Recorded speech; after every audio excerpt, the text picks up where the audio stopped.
Hello student, how are you? कैसे हैं आप? मैं हूं आपका अपना मुकेश सर। और डियर स्टूडेंट, आज हम पढ़ने जा रहे हैं प्रकाश का परावर्तन का दूसरा भाग। और आज पढ़ेंगे क्या चीज? वक्रता त्रिज्या और फोकस दूरी के मध्य संबंध अवतल उत्तल दोनों दर्पण में। उसके साथ साथ देखेंगे दर्पण सूत्र अवतल उत्तल दोनों के लिए।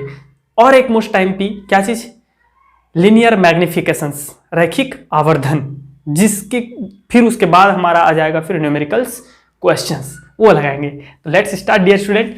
क्या चीज?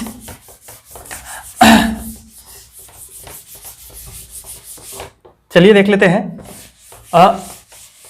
वक्रता त्रिज्या और फोकस दूरी के मध्य संबंध। तो क्या होता है भैया वक्रता त्रिज्या और फोकस दूरी के मध्य संबंध और फोकस दूरी के मध्य संबंध? ठीक है, आपको दिख ही नहीं रहा है, ये लीजिए इधर देखिएगा।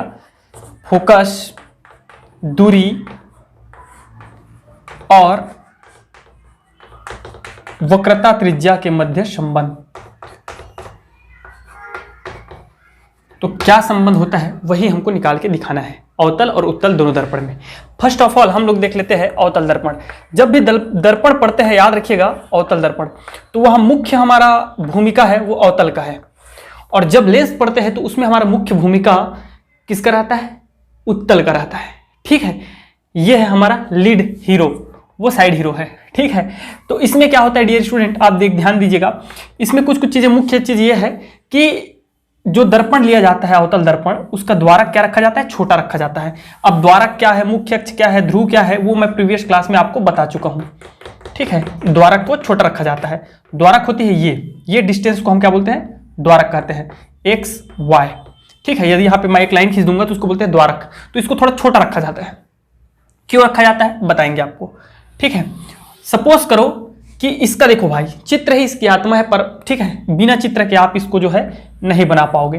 तो मुख्य अक्ष के समांतर जो आपतित हो रही है वो फोकस से होकर जाएगी एक, और दूसरा हम इसका वक्रता केंद्र से होते हुए एक प्रकाश किरण को इस प्रकार गुजार देते हैं। ठीक है, इसको मैं अभी वर्तमान स्थिति में मिटा देता हूं, ये लीजिए, क्योंकि यहाँ पे कुछ कुछ चीजें हमको ज्यादा बनाना जरूरी है।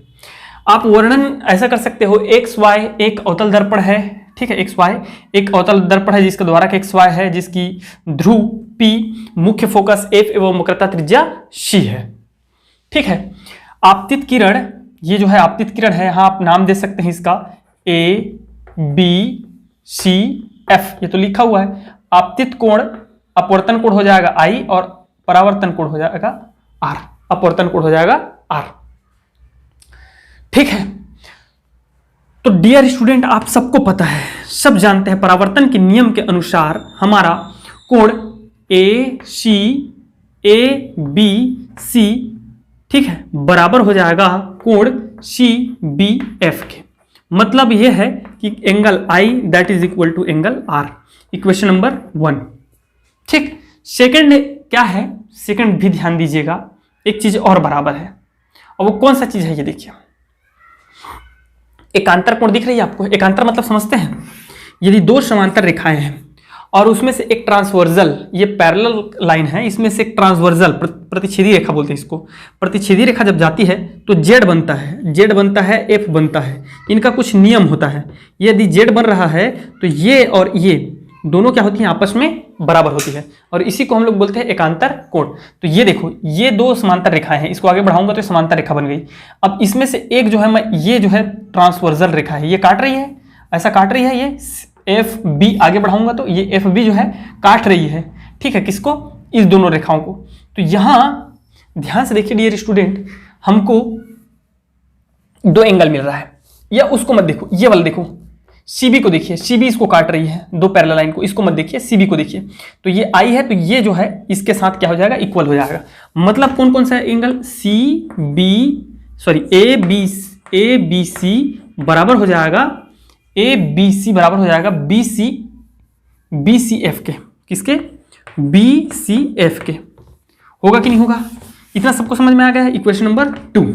अब देखिए दोनों को इक्वेट कीजिए। दोनों को इक्वेट क्यों करेंगे? ABC BC बराबर है, इसलिए हमारा क्या हो जाएगा? CBF बराबर हो जाएगा BCF के। होगा कि नहीं? यह है एकांतर कोण, एकांतर कोण से, ठीक है, लिखना पड़ता है भैया परावर्तन के नियम से, ध्यान रखिएगा, किससे? परावर्तन के नियम से। अब देखो किसी भी त्रिभुज में, कोई भी त्रिभुज हो, ट्रायंगल हो, उसमें यदि दो alpha beta A B C, ध्यान रखिएगा, यदि दो कोण बराबर है, अल्फा बीटा बराबर है ना, दोनों बराबर है, मान लो सपोज करो कि a alpha that is equal to beta, तो इनके सामने की जो एंगल्स होती हैं, भुजाएं होती हैं, ठीक है, ये इसके सामने की जो साइड्स होते हैं, अल्फा के सामने का क्या है? ए सी है, तो ए सी बराबर हो जाएगा बीटा के सामने क्या है? ए बी है, तो ए सी बराबर ए बी, ये नियम कहता है, गणितीय नियम। तो यहां देखिएगा dear student, C B F angle R, ये और ये एंगल बराबर है, ठीक है, ये देखिए बी सी एफ, ये दोनों एंगल बराबर है, तो इसके सामने की भुजा क्या कौन सी है? इसके सामने की भुजा है हमारी ये वाली बी एफ, तो बी एफ बराबर हो जाएगा इसके सामने की भुजा, इसके सामने की भुजा, आर के सामने की भुजा कौन सी है? सी एफ, तो B F is equal to C F. आप लिख लीजिएगा, समान कोण के सम्मुख भुजा समान होते हैं, सम्मुख भुजा क्या होते हैं? समान होते हैं, समान होते हैं। ओके, इतना समझ में आ गया सबको? अब देखो, अब यहीं से हमारा स्टार्ट होता है पॉइंट, मेन पॉइंट। देखिए क्या है? B F is equal to C F. चूंकि दर्पण का द्वारक छोटा है, चूंकि दर्पण का द्वारक छोटा है, अतः जब द्वारक छोटा होता है डियर स्टूडेंट, ये छोटा होता है, तो इसको जैसे जैसे जैसे आप छोटा करते जाओगे, इसको छोटा करते जाओगे, तो ये बी जो पॉइंट है वो कहाँ आ जाएगा? पी में आ जाएगा। तो बी एफ के जगह में हम लोग लिख सकते, सॉरी सी एफ के जगह में, देखो सी एफ तो मुझे पता है, बी एफ के जगह में मैं क्या रख सकता हूं? ये अब छोटा हो जाएगा तो बी पी पे आ जाएगा, तो बी एफ के जगह में मैं रख सकता हूं सी पी एफ। अरे भैया मेरी बात समझ रहे हो? ये छोटा होते जाएगा तो बी एफ के जगह में ये क्या हो जाएगा? ये नीचे आते जाएगा, ये नीचे आते जाएगा, तो पी एफ हो जाएगा। क्या हो जाएगा? P F. Then B F that is equal to P F. तो इक्वेशन नंबर 3 से क्या हो जाएगा बता दीजिए मुझे? इसमें रख देंगे हम लोग सी एफ है, इस साइड सी एफ है, तो बी एफ के जगह में क्या रख देंगे? P F. दोनों पक्षों में क्या करो?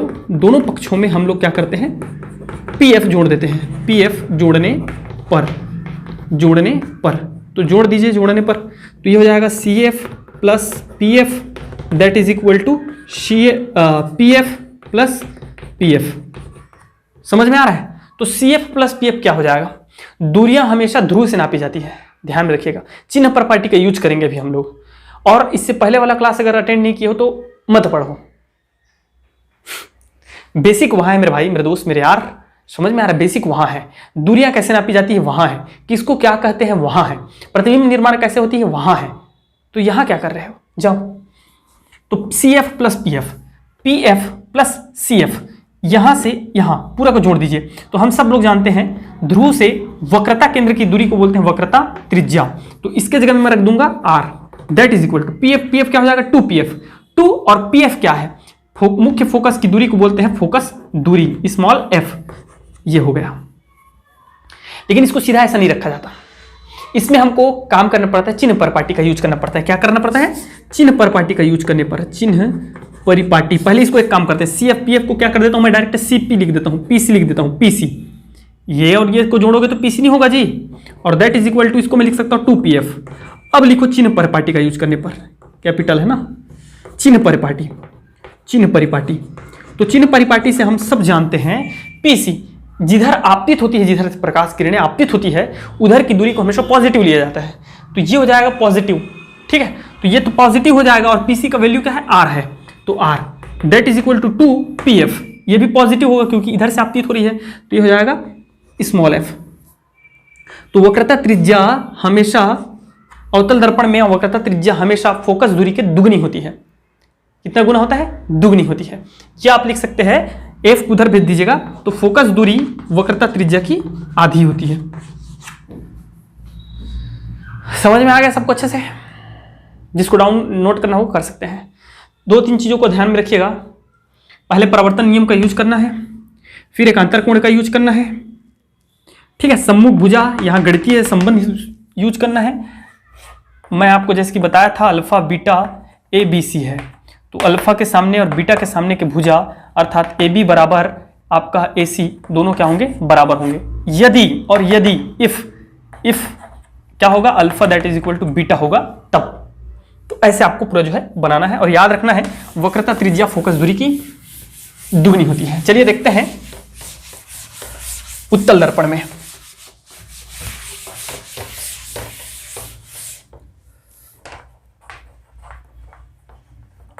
उत्तल दर्पण में फोकस दूरी और वक्रता त्रिज्या संबंध।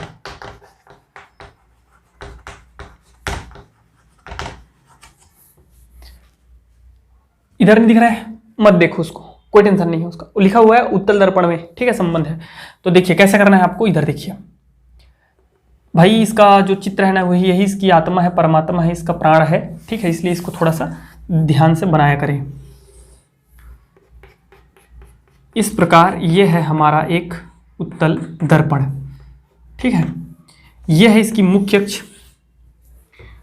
अब देखो मुख्य अक्ष में वह किरण जो मुख्य अक्ष के समांतर आपतित होगी, ठीक है, उत्तल दर्पण में, वो हमको फोकस से आती हुई क्या होती है,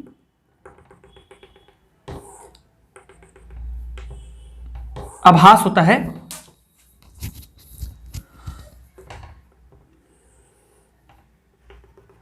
इस प्रकार F, ठीक है, और चला जाता है इधर। ओके, दूसरा इसका वक्रता केंद्र यहां है, तो जो किरण अब वक्रता केंद्र है ना, तो वक्रता केंद्र से आएगा वो उधर ही दिशा में चला जाएगा, इधर ही चला जाएगा, ठीक है, तो ये है वक्रता केंद्र इस प्रकार। ओके डियर स्टूडेंट, अब देखिए इसका नामकरण कर दीजिए आप, ए बी सी, एफ तो हो गया, ए बी सी, इसका कुछ नाम दे देते हैं अच्छा सा, क्या है, इसका नाम दे देते हैं एन, इसका नाम दे देते हैं एम। ओके, ध्यान दीजिएगा ये अभिलंब है, ठीक है, सीन, तो ये हो जाएगा आपतन कोण और ये हो जाएगा परावर्तन कोण आर। अब चलिए काम करते हैं इस पे, देखते जाइएगा क्या क्या काम करना, देखते जाइएगा सब लोग। सबसे फर्स्ट ऑफ ऑल आप सबको पता है angle I that is equal to angle R, जिसको हम लोग लिख सकते हैं angle I that is equal to angle R, जिसको हम लोग लिख सकते हैं, नहीं दिख रहा होगा टेंशन मत लो, angle I that is equal to angle r है, ठीक है। यहाँ पे थोड़ा सा लाइट का प्रकाश ज़्यादा पड़ता है, प्रकाश की पड़ रहे हैं, ठीक है, और रिफ्लेक्ट होकर यहाँ पड़ता है, इसलिए आपको दिखाई नहीं देता है, ठीक है। इसको हम लोग लिख सकते हैं, उसका मतलब भी नहीं है, A B N that is equal to हम लोग लिख सकते हैं N B M, equation number 1 लिखा जा सकता है, बिल्कुल यस सर। नेक्स्ट स्टेप देखिए क्या होता है भाई, इधर देखो, जेड का नियम पिछले में पढ़े थे, इसमें पढ़ेंगे एफ का नियम। एफ का नियम क्या है, ऐसे काट रहा है तो ये जो है एफ बनता है, इधर देखिए एफ बन रहा है, ये दोनों क्या होते हैं एक्चुअल में बराबर होते हैं, क्या होते हैं, बराबर होते हैं एफ का नियम के अकॉर्डिंग, ये ठीक है। चाहो तो इसको उल्टा भी देख सकते हो, ये दोनों भी बराबर होते हैं, ये एफ बन गया, देखो इधर से एफ बन गया, ऊपर से बना, तो एफ जो है क्या होते हैं, बराबर होते हैं। तो यहाँ एफ कहाँ बन रहा है, ये देखो आप, इसको अगर मैं आगे बढ़ाऊं आगे चला जाएगा, दो समांतर रेखा मिल गई आपको, ए बी, अगर इसको मैं लिखता हूं तो ए बी, और दूसरा इधर देख लीजिए, ठीक है, ये पी है, तो पी और सी कर देते हैं इस प्रकार। ओके, पी सी मिल गया। यहां जो काट रही है डियर स्टूडेंट वो है हमारी रेखा एम एफ, क्या, एम एफ एम। तो यहां क्या होगा, ये एंगल और ये एंगल इक्वल होगा, ठीक है। उसको मत जाइए, एनसी को देख लीजिए, इस पे मत जाइए, एनसी को देख लीजिए, एनसी भी एक रेखा है जो उसको काट रही है, ठीक है। एन कहाँ है वो देख लीजिए, एनसी, तो यहाँ पे बी है और यहाँ पे सी है, तो ये वाली एंगल और ये वाली एंगल और ये वाली एंगल क्या होगी, इक्वल होगी, क्योंकि ये जो रेखा है इस प्रकार, ये दोनों जो है इस समांतर रेखा को काट रही है। अरे भैया एन सी काट रही है कि नहीं काट रही है, यहाँ पे क्या है, आई है, तो यहाँ पे क्या है, ये देखिए पी या एफ सी बी है कि नहीं, ये तो एंगल बराबर होंगे कि नहीं होंगे, बस यही इसी का हमको यूज करना है यहाँ पे। तो क्या यूज कर रहे हैं हम लोग, एंगल कौन कौन सा एंगल बता दीजिए मुझे। ए बी एन इक्वल होगा एंगल एफ सी बी के, एफ सी बी के। कहां से, क्यों बोलिएगा, क्या चीज, संगत कोण। क्या बोलेंगे इसको, संगत कोण, संगत कोण कहते हैं, ठीक है, चूंकि संगत कोण से।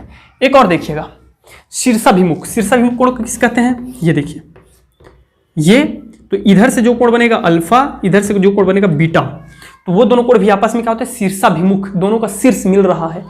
तो हमेशा जहां पे भी ऐसा कोण बनता है डियर, ये देखिए ऐसा, अब इसको नाम दे दीजिए ए बी सी, ठीक है, और इधर डी ई, तो आपका जो ए बी सी है वो बराबर होगा डी बी ई के, ठीक है। तो शीर्षाभिमुख कोण इधर देखते हैं, कहां पे है शीर्षाभिमुख कोण, मैं दिखा रहा हूं आपको शीर्षाभिमुख कोण कहां है। ये देखिए, ये है कि नहीं, चलो इसको पूरा कर देता हूं मैं, हालांकि वो डॉटेड लाइन है, ये पूरा कर देता हूं, ये है, ये देखिए आर, और इसको देखिए, ये दोनों शीर्षाभिमुख कोण है। अरे यार ये देखो और ये देखो, है कि नहीं है, लेकिन इसको मुझे डॉटेड में ही रखना अच्छा रहेगा, ठीक है ना। तो इस प्रकार कौन कौन से एंगल इक्वल हो जाएंगे, ये मतलब N B M that is equal to हो जाएगा एफ बी सी, कहां से, शीर्षाभिमुख कोण से, शीर्षाभिमुख कोण। अब मुझे क्या करना है, तीनों को देखना है ध्यान से, तीनों को देखना है। तो तीनों देखने पर हमको क्या मिल रही है, देखिए आप, ए बी एन इक्वल है, तो ये दोनों भी इक्वल होंगे definitely sir. N B M, देखो ना भाई, ये दोनों इक्वल है तो ये दोनों इक्वल होंगे, मतलब क्या हो जाएगा, N B M that is equal to होगा एफ सी बी, होगा कि नहीं होगा, ये दोनों इक्वल होंगे। अब ये और ये देखो, एन बी एम इक्वल है, तो इनका राइट साइड भी क्या हो जाएगा, इक्वल हो जाएगा, मतलब F C B F B C बराबर हो जाएगा, क्या हो जाएगा, एफ, इक्वेशन नंबर 3 दे दीजिएगा, 3 2, तो क्या हो जाएगा, ये इक्वल है तो ये दोनों इक्वल होंगे। अब इसमें आए तो ये इक्वल है तो ये दोनों इक्वल होगा, मीन्स दैट 1 2 एंड 3 से क्या होगा, बोल दीजिए F C B that is equal to हो जाएगा एफ बी सी। अब एफ सी बी और एफ बी सी क्या है, ये देखो आप, एफ सी बी मतलब एंगल सी को पॉइंट आउट करो, और यहां एंगल बी, तो एंगल बी और एंगल सी को पॉइंट आउट करो, तो इसके सामने की भुजा, मतलब ये वाली भुजा, कौन सी भुजा, B F, that is equal to होगा डियर इसके सामने वाली भुजा अर्थात एफ सी के। समझ में आ रहा है कि नहीं आ रहा है। फिर से वही नियम, कौन सा नियम, triangle alpha beta A B C, if alpha that is equal to beta then there, उसके जो सामने की भुजाएं हैं अर्थात अल्फा के सामने की भुजा बी सी है, बराबर हो जाएगा इसके सामने की भुजा ए सी के। समझ में आ रहा है। तो इस चीज को देखिए आप लोग, इसी नियम से ये आ गया वहां से, समझ में आ रहा है। उसके सामने की भुजा, ये दोनों एंगल बराबर है तो उसके सामने की भुजा बराबर होंगी।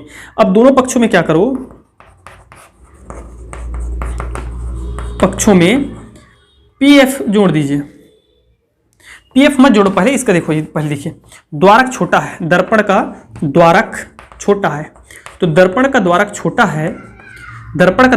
है, तो हमारा जो एफ सी है, सॉरी बी पी है, बी एफ है, तो ये दर्पण का द्वारक जब छोटा करोगे तो ये संकुचित होते जाता है, इधर आते जाता है, तो बी कहाँ आ जाता है, पी पर आ जाता है, तो बी एफ के जगह में क्या लिख देंगे, पी एफ लिख देंगे। तो हम लोग बी एफ के जगह में क्या लिख देंगे, पी एफ लिख देंगे, और P F that is equal to हो जाएगा एफ सी, ठीक है, कैपिटल एफ सी। दोनों पक्षों में अब हम क्या करेंगे, दोनों पक्षों में पी एफ जोड़ने पर क्या जोड़ेंगे, पी एफ जोड़ेंगे। तो पी एफ जब जोड़ा जाएगा डियर, तो ये हो जाएगा P F plus P F that is equal to P F plus F C, होगा कि नहीं। तो पी एफ क्या हो जाएगा, 2pf that is equal to P F plus F C, तो P F plus F C मतलब P सी, क्या हो जाएगा, पी सी।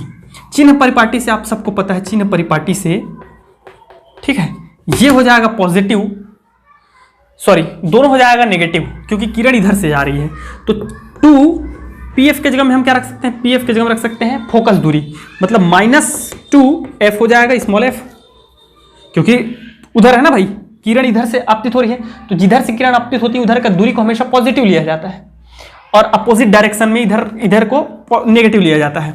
PC, तो PC वक्रता त्रिज्या है, ध्रुव से वक्रता केंद्र की दूरी, तो -r हो जाएगी, then minus minus cancel out. तो हम सबको समझ में आ गया कि वक्रता त्रिज्या होती है वो होती है फोकस दूरी की दुगनी, या फोकस दूरी वक्रता त्रिज्या की आधी होती है। समझ में आ रहा है कि नहीं आ रहा है? तो यहां पे सबसे ज्यादा फोकस करने वाली बात है, आपको फोकस करना पड़ेगा, ठीक है, आपको फोकस करना पड़ेगा सबसे ज्यादा यहां। गणितीय फॉर्मूले, एकांतर कोण, शीर्षाभिमुख कोण, संगत कोण, 3 ठो यूज हुआ है, एकांतर कोण, शीर्षाभिमुख कोण, संगत कोण। और ये कुछ नहीं, 2 पैरेलल लाइन को जब एक ट्रांसवर्सल लाइन काटती है, प्रतिच्छेदी रेखा काटती है, वहां का ये सारी चीजें जो है नियम है। ठीक है, तो इसको थोड़ा ध्यान दीजिएगा। अब देखते हैं दर्पण, क्या देखेंगे, दर्पण। तो अब देखते हैं डियर स्टूडेंट हम लोग क्या चीज, दर्पण सूत्र, चलिए देखते हैं।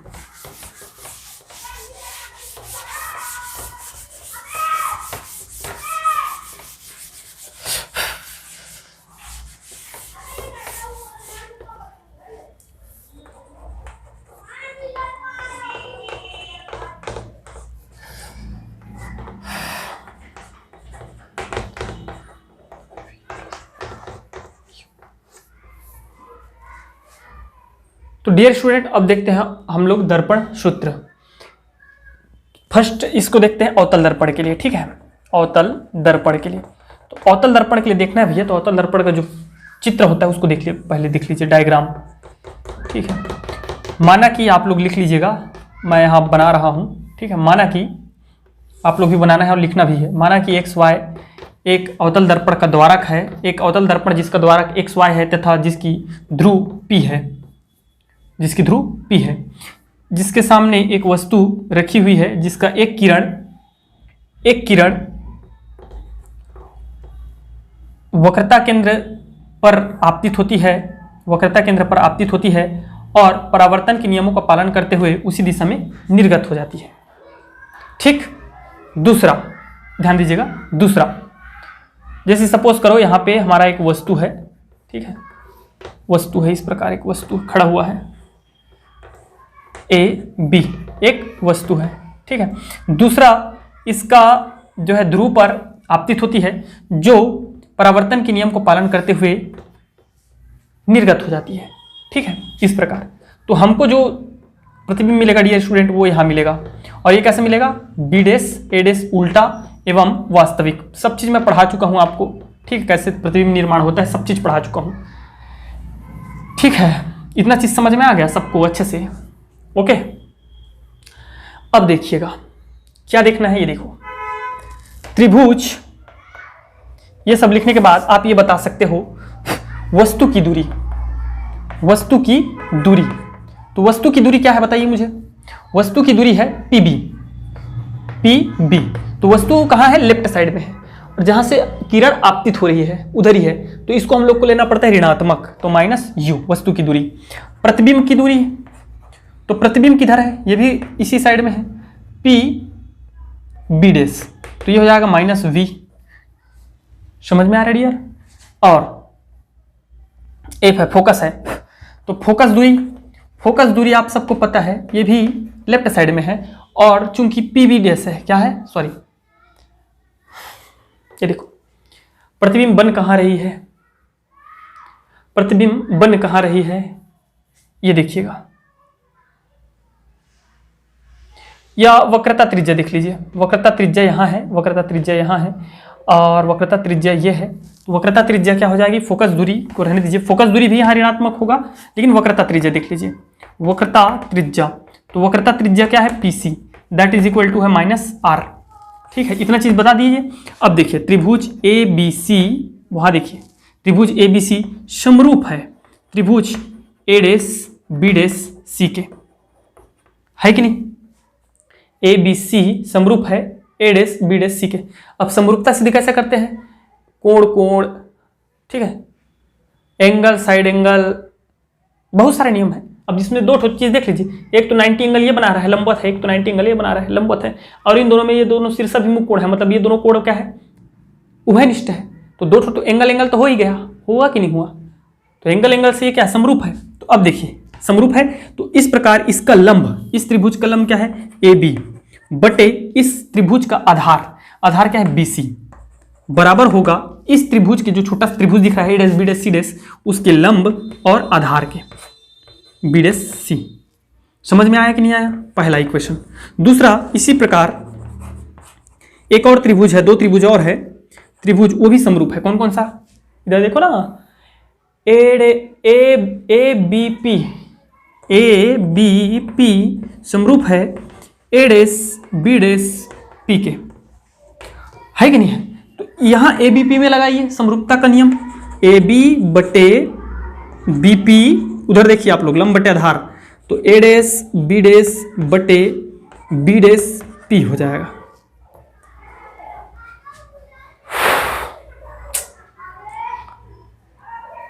ABP,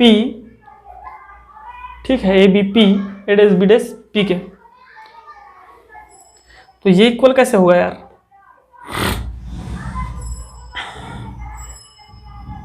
ओके हो जाएगा, चलिए देख लेते हैं हो जाएगा, क्यों नहीं होगा, हो जाएगा। हमारे पास एक और तरीका है, क्या, उसके लंब बटे इसका लंब, इसका इधर मल्टीप्लाई कर दीजिए, या फिर आप सीधा इसे कर देंगे, इसके लंब बटे इसका लंब, मतलब जो समरूप भुजाओं त्रिभुजों का लंब और आधार बटे आधार BC कर दीजिए। तो यहाँ भी हमारा हो जाएगा A', B', और यहाँ जाएगा हमारा क्या चीज़ बता दीजिए, BC, BP होगा। इतना समझ में आ गया, बस थोड़ा सा करेक्शन करना है और कुछ नहीं। अब देखिए दोनों में से इक्वेशन 1 और 2 से दे आर इक्वल, देन ये हमारा हो जाएगा BC बटे B'C that is equal to BP बटे B'P। दूरी हमेशा ध्रुव से नापी जाती है, तो ध्रुव होना चाहिए, यहाँ तो ध्रुव है, P है, P है, PB, तो हम सबको पता है PB का वैल्यू क्या है, PB का वैल्यू है U, B' इसका भी वैल्यू पता है, लेकिन BC और B'C क्या है, तो ये इसकी दूरी हमको नहीं पता, यहाँ नहीं दिया हुआ है। तो हमेशा दूरी ध्रुव से नापी जाती है, इसलिए ध्रुव से आप क्या करो, इसको परिवर्तन करो, इसको ध्रुव से बनाओ। तो मैं BC को क्या लिख सकता हूं मेरे भाई, मेरे दोस्त, मेरे यार, क्या लिख सकता हूं, BC को क्या लिख सकता हूं बताओ, मैं लिख सकता हूं PB माइनस पूरे में से इतना को घटा देता हूं, क्या चीज, PC को, PB में से PC को जब घटाऊंगा तो इतना BC बचेगा कि नहीं बचेगा, बचेगा सर। अब अगेन देखिए B', PC में से क्या करता हूं मैं, PC में से इतना को घटा देता हूं, मतलब PB' को घटा दिया, PC में से PB' को हटा दिया, इतना बचेगा, और that is equal to BP divided by B'P। चलिए तो वैल्यूज रखते जाइए चिन्ह परिपाटी से, तो चिन्ह परिपाटी के नियम से आप सबको बता देता हूं मैं फिर से, के नियम अनुसार हम सब जानते हैं कि आपतित प्रकाश की दिशा में दूरी को हमेशा ऋणात्मक लेना है, ठीक है, और मुख्य अक्ष के नीचे वस्तु को चाहे प्रतिबिंब हो ऋणात्मक और ऊपर धनात्मक लिया जाता है। तो ये देखिए यहां सब वैल्यूज रखते जाएंगे। PB क्या है, PB वस्तु की दूरी है -u, क्योंकि लेफ्ट साइड में इसलिए माइनस ये वाला माइनस ना। PC क्या है, PC है -r, तो ये -r वैल्यूज रखते जाएंगे डिवाइडेड बाई, ये पहले से मैं बना चुका हूं, इसमें ये लेफ्ट साइड है, ये भी लेफ्ट साइड है, ये भी लेफ्ट साइड है, मतलब प्रकाश किरण आपतित होती उधर है सबके सब, इसलिए सबके सब ऋणात्मक है, ठीक है, कंफ्यूज मत होना, प्रीवियस क्लास मेरा देख लीजिए, समझ में आ जाएगा। नेक्स्ट PC, तो ये हो जाएगा -r माइनस PB', तो ये हो जाएगा -v, प्रतिबिंब की दूरी आपको दिख रही है, बिल्कुल दिख रही है, थोड़ा सा बस। और BP क्या है, PB क्या है, इसको ऐसा करके लिख सकते हो आप PB, और इसको लिखा जा सकता है PB', तो PB है डियर स्टूडेंट -u और -v, वस्तु की दूरी प्रतिबिंब की दूरी, ठीक है। चलिए इसको थोड़ा सा मैं मिटा देता हूं, आप लोग नोट कर लिया करें पॉज करके। अब ये देखिए क्या होगा, -u + r divided by -r + v that is equal to u/v, हो गया। Very good sir. अब आगे क्या करना है, आगे सिंपली मल्टीप्लाई कीजिए, इसका इधर मल्टीप्लाई करेंगे तो minus U V plus V R that is equal to, इसका इधर मल्टीप्लाई करेंगे minus U R plus U V. हो गया कि नहीं हुआ? हमको ऐसा प्रूव करना है, लेकिन यहाँ एफ है, यहाँ एफ तो दिख ही नहीं रहा है। कोई टेंशन नहीं, आ जाएगा, कहीं से आ जाएगा भाई। यू वी को उधर भेज दीजिए, इसको इधर लेके आ जाइए। तो V R plus U R that is equal to U V plus U V. ठीक है, इसको मैं लिख सकता हूँ V R plus U R that is equal to two U V. दोनों पक्षों में क्या करो आप, सिंपली आर कॉमन निकाल लीजिए, R U plus V that is equal to 2uv। हम आर के जगह में क्या रख सकते हैं बताइए मुझे? आर के जगह में रख सकते हैं डियर स्टूडेंट 2f, तो 2f और ये हो जाएगा u plus v that is equal to 2uv। हो गया, तो 2 से 2 कैंसिल आउट हो गया। दैट्स क्लियर, ओके ना? या आप लोग यहीं से काम करो यार, यहीं से आप चाहें तो इसके जगह में 2f रख सकते हैं, ठीक है, रख सकते हैं, वहीं से रख सकते हैं, नहीं तो यहां तक सॉल्व करने पे भी कोई प्रॉब्लम नहीं है। ये क्या हो गया, uf plus vf that is equal to uv। अब दोनों पक्षों को क्या करो, दोनों पक्षों को आप uvf से भाग दे दीजिए। चलिए uvf से भाग देंगे, uvf से भाग, तो uvf से जब भाग दिया जाएगा तो ये हो जाएगा uf divided by uvf plus vf divided by uvf that is equal to uv divided by uvf। हो गया, समझ में आ रहा है कि नहीं आ रहा है? अब यहां से uf cancel out, vf cancel out, uv cancel out. हो गया, तो 1/f, यहां क्या बच गया 1/f that is equal to, इधर क्या बच गया बोलो 1/u, और यहां क्या बचा है 1/v। तो इस प्रकार से डियर स्टूडेंट आप क्या कर सकते हो, दर्पण सूत्र सिद्ध कर सकते हो। इसको बोलते हैं दर्पण सूत्र, 1/f that is equal to 1/u plus 1/v। दर्पण सूत्र है, लेंस सूत्र नहीं है, दर्पण सूत्र। लेंस सूत्र अलग है, बताएंगे जब आएगा। तो बहुत कंफ्यूजन क्रिएट होता है यार। दर्पण में अवतल दर्पण पढ़ते हैं, मुख्य रूप से अवतल दर्पण लीड रोल में रहता है, जबकि लेंस में उत्तल लेंस लीड रोल में रहता है। ठीक है, बहुत टाइम से पढ़ा रहा हूं इसलिए थोड़ा सा जबान लड़खड़ा रहा है। और अवतल दर्पण में हमारा जो प्रतिबिंब है वो उल्टा बनता है, वास्तविक होता है, जबकि उत्तल लेंस में जो वो बनता है, प्रतिबिंब बनता है, वो उल्टा होता है, वास्तविक होता है। दोनों एक दूसरे के अपोजिट वर्क करते हैं। ठीक है, ये किरणों को क्या करता है, एक जगह एकत्रित करता है, इसलिए हम इसको बोलते हैं अभिसारी। अवतल दर्पण को अभिसारी बोलते हैं। ठीक है, जबकि उत्तल दर्पण उसको फैला देता है। और लेंस में उत्तल लेंस, जैसे कि बचपन में हम लोग कागज जलाया करते थे, तो उत्तल लेंस अभिसारित करता है, इकट्ठा करता है, जबकि अवतल लेंस उसको फैला देता है। तो जस्ट एक दूसरे के अपोजिट है। चलिए उसको जब आएगा तो देखेंगे। अभी हम लोग देख लेते हैं उत्तल दर्पण में दर्पण सूत्र।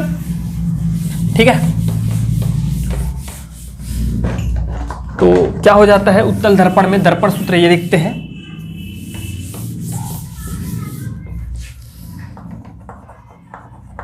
उत्तल दर्पण के लिए दर्पण सूत्र सेम रहता है दोनों का, 1/f that is equal to 1/u plus 1/v। इसके लिए भी आपको चित्र बनाना पड़ेगा डियर, और वो चित्र कुछ ऐसा बनेगा हमारा।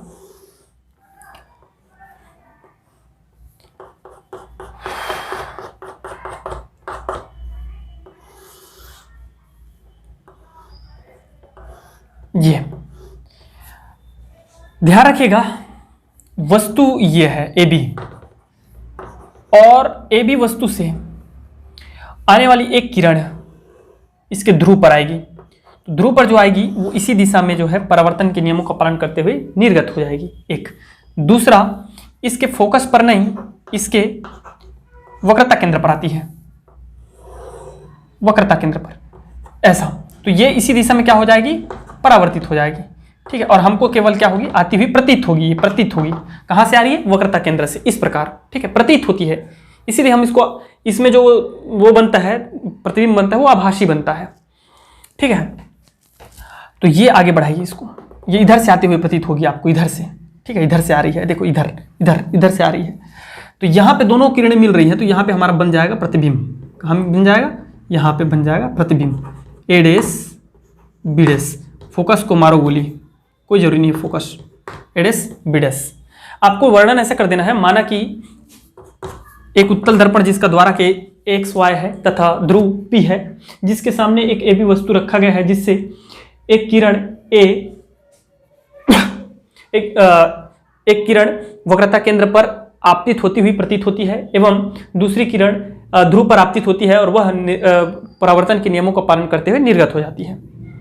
अब आपको क्या क्या करना है, देखिए वस्तु की दूरी बता दीजिए मुझे, वस्तु की दूरी क्या है? वस्तु की दूरी तो यह है ध्रुव से वस्तु की दूरी B P B that is equal to, तो ये लेफ्ट साइड में है तो इसलिए हो जाएगा माइनस यू। बता दिया ना मैं आपको, अच्छे से क्लियर होना चाहिए।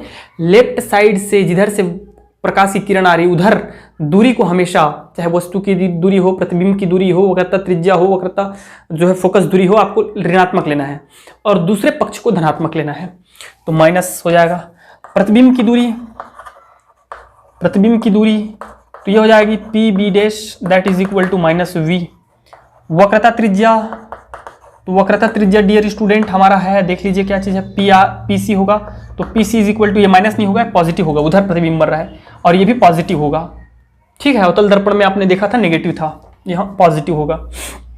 और हम सबको पता है आर इज इक्वल टू होता है 2f, फोकस दूरी की दुगनी होती है वक्रता त्रिज्या। अब इधर एक चीज और देखिएगा थोड़ा सा, ये है आपतन कोण, ठीक है, और ये है परावर्तन कोण। आपतित हो रहा है तो आपतन कोण है, परावर्तन कोण, तो ये कोण और ये कोण बराबर होंगे। रीजन क्या है? शीर्षाभिमुख कोण से ये दोनों कोण क्या होंगे? बराबर होंगे, क्योंकि ये देखिए ये और ऐसा है तो ये दोनों शीर्षाभिमुख कोण कहलाते हैं। ये तो ये हमेशा क्या होंगे? बराबर। तो यही तो है, ये आर है तो इसके सामने ये भी क्या होगा? आर बराबर होगा। ठीक है, क्यों? उसका रीजन है, मैं बता रहा हूं आपको। इधर देखिए i that is equal to r और दैट इज इक्वल टू हो जाएगा हम लोगों का P A B. P A B नहीं लिखते जी, ए डेस पी बी डेस लिखते हैं। बराबर होगा कि नहीं होगा? त्रिभुज ए बी सी समरूप है त्रिभुज ए डेस बी डेस सी के। देख लीजिए कहाँ ए बी सी, मैं बोल रहा हूं ए बी सी ए डेस बी डेस सी क्यों समरूप है? इसमें एक कोण है जो कि 90 अंश बना रहा है, प्रतिबिंब खड़ी हुई है, वस्तु खड़ी हुई 90 अंश बना रहा है, एंगल बराबर हो गया एक ठो। दूसरा क्या है? इसका भी एक जो है कोण सी है और इसका भी एक कोण सी है, तो कॉमन है, तो दो कोण एंगल से क्या हो गया? समरूप हो गया। तो समरूप हो गया मतलब इसका आधार बटे उसका आधार, इसका सॉरी लंब बटे उसका लंब ए डेस बी डेस। ठीक है, इसका आधार बी सी बटे उसका आधार बी डेस सी। इक्वेशन 1 समझ में आ गया? आधार बटे आधार, लंब बटे लंब, या आधार बटे लंब, आधार बटे लंब, ऐसे लिखा जाता है समरूपता में। नियम में दो भुजाएं परस्पर अनुपातिक होती है, यह है समरूपता का नियम। नेक्स्ट और देखना है इसी प्रकार, क्या करना है? इसी प्रकार क्या देखना है? त्रिभुज, ये देखिए त्रिभुज, कौन सा त्रिभुज देखना है आपको? ए बी पी और ए डेस बी डेस पी में। ए बी पी समरूप है ए डेस बी डेस पी के।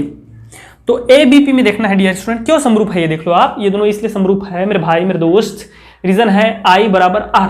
कैसे सिद्ध हुआ? यहां से आई बराबर आर, ये दोनों कोण बराबर है, ये भी लंब है, ये भी लंब है, इसलिए दोनों एंगल से समरूप हो गए।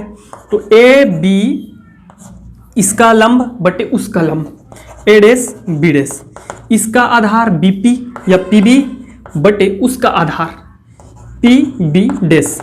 इक्वेशन 2। अब दोनों से देखिए, हम इक्वेशन 1 और 2 से दोनों को बराबर कर देंगे।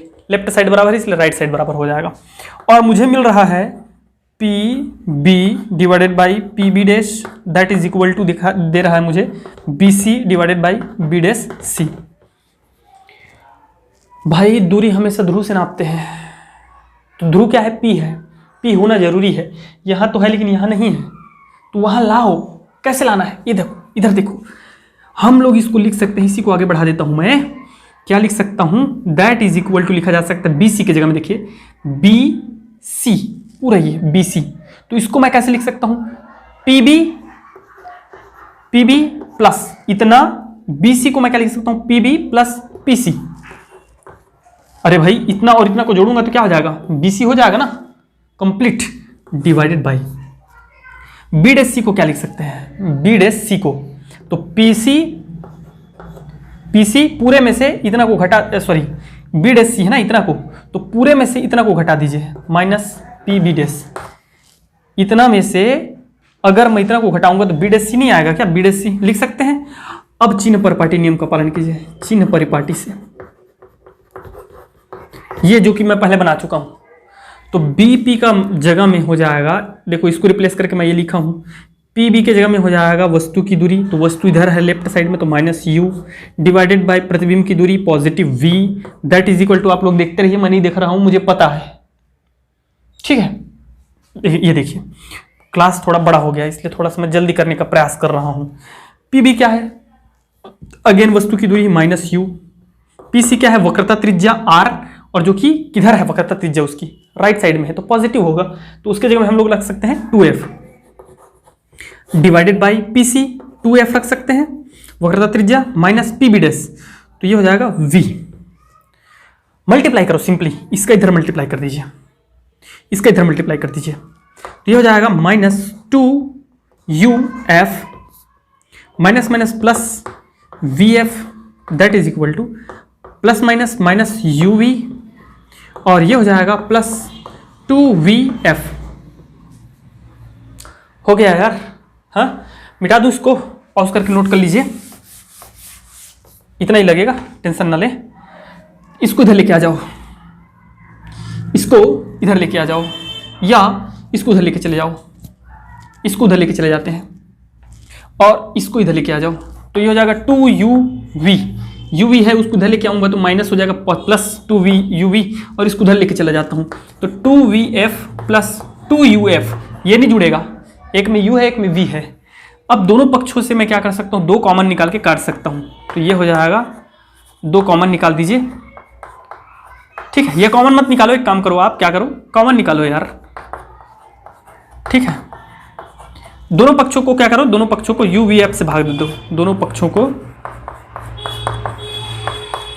UVF से भाग, चलिए देते हैं, भाग देते हैं, तो ये हो जाएगा UVF divided by UVF, sorry UV divided by UVF, VF divided by UVF plus UF divided by UVF, UF cancel out, VF cancel out, UV cancel out, 1/F that is equal to 1/U plus 1/V, that's proved.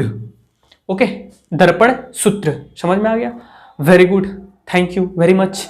एक और देखना है, क्या चीज, linear मैग्निफिकेशंस, रैखिक आवर्धन, उसके बाद आज फिर थैंक यू हो जाएगा।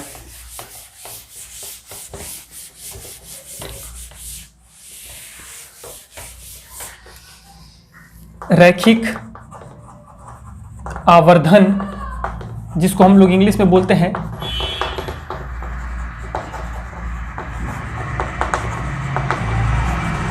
क्या होता है डियर स्टूडेंट, लीनियर मैग्निफिकेशंस जो होता है प्रतिबिंब की लंबाई और वस्तु की लंबाई के अनुपात को ही हम लोग बोलते हैं रैखिक आवर्धन।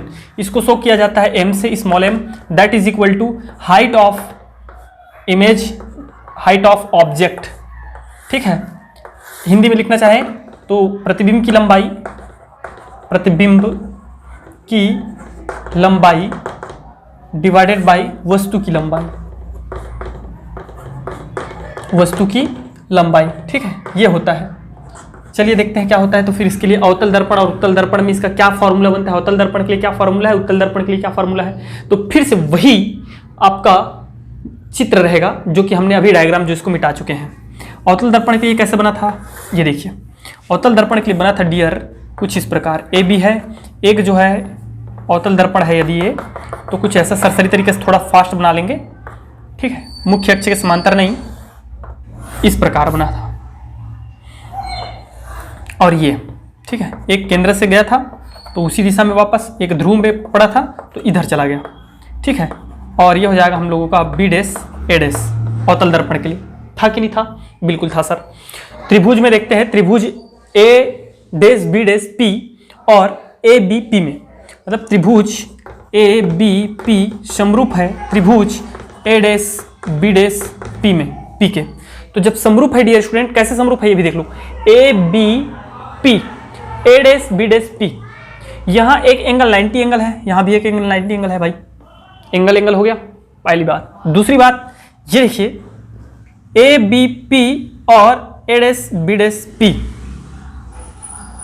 दूसरा बात क्या है यार, दूसरा कैसे समरूप होगा बता दो, ये और ये एंगल। ठीक है, तो इस प्रकार इसमें क्या हो जाएगा हमारा, ए बी पी में देखिएगा तो ए बी डिवाइडेड बाई इसका लंब बटे इसका लंब, तो ए डैश बी डैश, इसका आधार, आधार क्या है बताइए, ए बी पी में ए बी पी का आधार क्या है बी पी, और डिवाइडेड बाई इस छोटे वाले जो दिख रहा है आपको त्रिभुज, इसका आधार क्या है बी डैश पी है कि नहीं है? तो ऐसा मैं लिख सकता हूं, पलट दो। पलटने का कारण है मैं बताता हूं आपको क्यों पलटा जा रहा है, इसको पलटा क्यों जा रहा है मैं बता रहा हूं आपको। ठीक है, P B dash divided by P B, इसलिए मैं पलटा हूं क्योंकि मुझे हाइट ऑफ इमेज पहले ऊपर रखना है, फिर हाइट ऑफ ऑब्जेक्ट। तो ये क्या है, ए डैश बी डैश क्या है, हाइट ऑफ इमेज है कि नहीं है? अब चिन्ह परिपाटी से हम सब जानते हैं, चिन्ह परिपाटी से प्रतिबिंब जो मुख्य अक्ष के नीचे रहता है वो ऋणात्मक होगा, तो ये हो जाएगा minus height of image divided by A B, ऊपर है इसलिए पॉजिटिव रहेगा, height of object that is equal to P B. P B ये है प्रतिबिंब की लंबाई, दूरी, जो कि लेफ्ट साइड है जहां से प्रकाश आ रही है। ठीक है, आपतित प्रकाश की दिशा में है, इसलिए हम इसको क्या लेंगे, पॉजिटिव लेंगे, u डिवाइडेड बाई, सॉरी यार प्रतिबिंब है ना, तो v divided by P B क्या है, पी बी वस्तु की, तो ये भी पॉजिटिव हो जाएगा। तो इस प्रकार डियर स्टूडेंट अगर मैं i को माइनस को उधर भेज देता हूं तो मैं इसको लिख सकता हूं, कैसे लिख सकता हूं, H I divided by H O that is equal to minus V by U, और एच आई बटे एच ओ का वैल्यू है m, तो हम लोग रख सकते हैं m that is equal to H I by H O that is equal to minus V by U. ये जो है आपको न्यूमेरिकल क्वेश्चन के लिए बहुत महत्वपूर्ण इक्वेशन है, डेरिवेशन है, व्यंजक है, सूत्र है। ठीक है, इसको ध्यान में रखिएगा। चलिए लगे हाथ जल्दी से, थोड़ा सा फास्ट हम लोग देख लेते हैं क्या चीज़, अवतल दर्पण में, उत्तल में। तो उत्तल में भी मैं जस्ट चित्र बनाया था इसका, उत्तल दर्पण का। ठीक है, उत्तल दर्पण का कैसे चित्र बनाया था भाई, ये यदि ए बी कोई वस्तु है, ठीक है, तो इस प्रकार चलेगा, ए बी कोई वस्तु है, इस प्रकार मुख्य अक्ष के समांतर नहीं जाता, ए बी कोई वस्तु है तो इसका एक जो है ध्रुव पर जाएगा तो ये इस प्रकार निर्गत हो जाएगा। ठीक है, जो कि हमको इधर से आते हुए प्रतीत होगी। हम ऐसे देख रहे हैं तो उधर से आते हुए प्रतीत नहीं होगी क्या? ठीक है, और एक जो इसके वक्रता केंद्र शी, तो इस प्रकार वक्रता केंद्र से, तो ये वक्रता केंद्र की ओर जाएगी, वो उसी दिशा में लौट जाएगी। ठीक है, और ये इस प्रकार से, तो यहां हमको मिल जाएगा ए डैश बी डैश, ऐसा कुछ। यहां आपको किस में देखना है, ये देखो ए बी पी में, देखिए ए बी पी समरूप है, त्रिभुज ए बी पी समरूप है A dash B dash P के, सेम आएगा डियर, सेम आएगा। कैसे देखिए, ए बी लंब बटे लंब A dash B dash that is equal to आधार बी पी बटे या पी बी बटे पी डैश बी। तो ए बी बटे ए डैश बी डैश दोनों ऊपर है, इसलिए हाइट ऑफ, आप पलट दीजिए पहले, तो ये हो जाएगा हम लोग को पलटने पर A dash B dash divided by A B that is equal to P dash B divided by P B. हम सब जानते हैं height of image, A dash B dash what is height of image, height of image, और ये है height of object, A O A B क्या है, height of object that is equal to P dash B क्या है, P B dash, sorry ठीक है यहाँ भी गलती हुई, सॉरी, पी बी डैश क्या है, प्रतिबिंब की दूरी, उधर है, उधर, इधर रहता है तो पॉजिटिव, उधर रहता है तो नेगेटिव। ठीक है, आपतित दिशा में पॉजिटिव, इधर नेगेटिव, तो नेगेटिव है तो ये हो जाएगा हम लोगों का माइनस वी डिवाइडेड बाई, वस्तु किधर है, आपतित प्रकाश की दिशा में, तो ये हो जाएगा यू। आ गया कि नहीं आया, ये देखिए। तो इस प्रकार दर्पणों के लिए, गोलीय दर्पण के लिए हमारा इसका फॉर्मूला होता है m is equal to HI/HO that is equal to -V/U। ठीक है, तो आज के लिए बस इतना ही करते हैं, फिर देखेंगे नेक्स्ट क्लास में डियर स्टूडेंट न्यूमेरिकल क्वेश्चन पूरा इस वाले भाग का, दर्पण गोली दर्पण पर आधारित अर्थात फोकस दूरी, वक्रता त्रिज्या, मैग्निफिकेशंस, लीनियर मैग्निफिकेशन के पर बेस्ड और दर्पण सूत्र पर बेस्ड न्यूमेरिकल क्वेश्चन देखेंगे हम लोग। ठीक है, thank you very much and best of luck.